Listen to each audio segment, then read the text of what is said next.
In this episode, I'm going to talk about another of my unit testing principles. In the previous one, we looked at the Agnostic Behaviours Principle, where effectively we're saying that we're testing behaviours and those behaviours should be absolutely agnostic to the implementation that they are testing. So we're always testing the behaviour and never an implementation detail.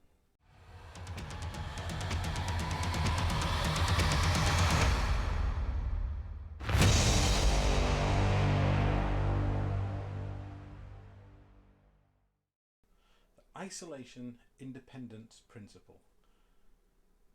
All tests should be absolutely isolated from external influence. And by that I mean there shouldn't be anything while the test is running that could influence the outcome. And there should be no dependencies between tests running in a particular order, or one test having happened prior to another one running.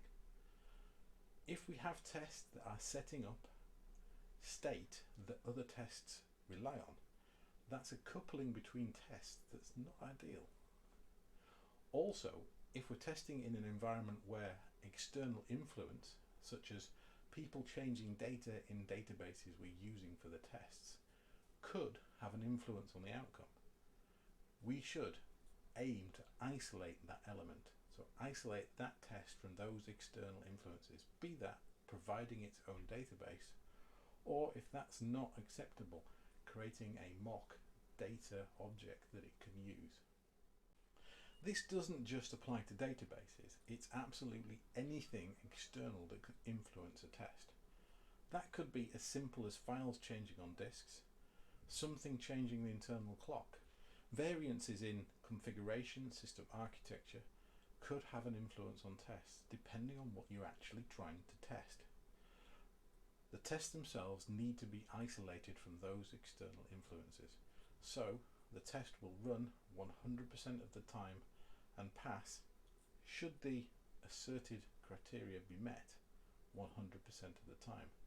So the test failing is absolutely about the system you're testing or the piece of code you're testing, and not how stable the test is itself.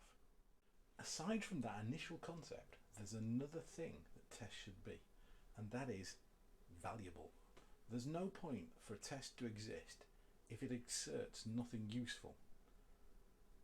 Also, it should be possible to make that test fail by changing some element of the production system. If you can remove the production system from the test and it still passes, that either means the test asserts nothing or is testing something that isn't part of the production system.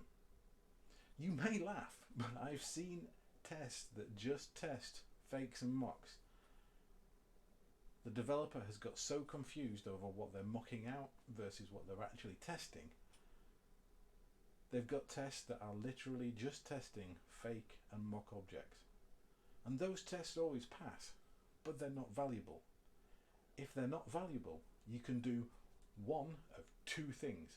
You can remove that test completely from your system, or you can change that test and make it do something useful. Make it do possibly what it was intended to do. If you've enjoyed this video, then please leave some feedback, and why not check out the other videos on my channel, which cover a range of development topics from test-driven development to coding standards and soft skills. If you prefer the written word to the video, then you can check out my blog cleancraftsman.com, where there's a range of articles covering very similar topics to the videos you can find on YouTube.